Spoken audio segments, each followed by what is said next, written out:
बिस्मिल्लाहिर्रहमानिर्रहीम। अस्सलामु अलैकुम वरहमतुल्लाहि वबरकातुहू।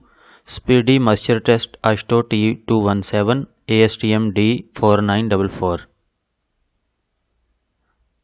सबसे पहले इसके लिए रिक्वायर्ड अपरेटस देख लीजिए। स्पीडी मॉइस्चर टेस्टिंग डिवाइस ये, उसके बाद ये device cleaning brushes, steel balls, reagent measuring spoon, weighing balance, sample container, calcium carbide, ये सारी चीज़ें इसके लिए चाहिए होंगी। प्रोसीजर, टेस्टिंग चैम्बर की कैप खोलें। ये जो है यहाँ से ये खोल के इसमें 2 स्टील बॉल्स जो ही हैं ये वाले ये डाल दें इसमें।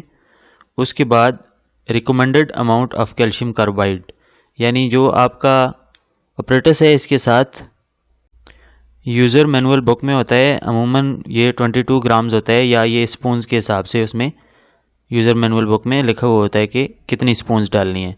ये डाल के आपने 20 ग्राम्स सॉइल का वेट करना है। वेट करने के बाद सॉइल सैंपल को आपने अपरेटस की कैप में डालना है और हॉरिजॉन्टल पोजीशन में रखकर इसको टाइट कर देना है कैप को। याद रहे कि आपके अपरेटस को फुल टाइट करने से पहले सॉइल का कैल्शियम कार्बाइड के साथ कांटेक्ट नहीं होना चाहिए, वरना ये एक्चुअल रिजल्ट आप नहीं ले पाएंगे। कैप के फुल टाइट हो जाने के बाद ही सॉइल और कैल्शियम कार्बाइड आपस में मिक्स होना चाहिए। अब अपरेटस को कैप टाइट करने के बाद आप वर्टिकल पोजीशन में आप उसको अच्छी तरह से हिलाएं और घुमाएं, और जो कैप में आपने सॉइल सैंपल डाला था तो कैप को भी आप थपथपाएं ताकि उसमें से जो सॉइल है सैंपल है वो पूरी तरह कैल्शियम कार्बाइड के साथ मिक्स हो जाए। शेकिंग रोटेटिंग के दौरान आपने इसको जो आप घुमा रहे हैं या हिला रहे हैं तो उसके दौरान आपने नीडल पर नज़र रखनी है। जो डायल गेज है इसकी, तो ये नीडल जब तक रुक नहीं जाती आपने तब तक इसको हिलाते रहना है। अमूमन ये 2-3 मिनट में ये प्रोसेस मुकम्मल हो जाता है। जब नीडल की रोटेशन रुक जाए तो आपने वो रीडिंग नोट कर लेनी है। अब इसके बाद आपने जो मटेरियल है आपके पास उसके डिफरेंट मॉइस्चर कंटेंट्स पे आपने ASTM D2216 जो ओवन ड्राई मेथड है मॉइस्चर कंटेंट का, उसके साथ आपने एक कंपैरिजन करके एक शीट ऑलरेडी बना के रख लेनी है। अगर आपके स्पीडी मॉइस्चर टेस्टर से किए गए मॉइस्चर में और जो आपने ओवन ड्राई मेथड से किया है मॉइस्चर टेस्ट सेम मटेरियल का, अगर उसमें कुछ डिफरेंस आता है तो उसके लिए आपको ग्राफ बनाना होगा इस तरह का।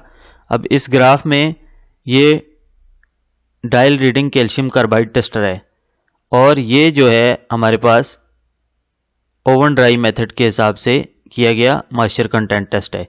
इसके अगेंस्ट हमने देखना है कि हमारे पास मसलन 8% अगर इसमें डायल रीडिंग शो हो रही है तो वो इसमें 7.9 हमारे पास आया है वो ओवन ड्राई मेथड पर।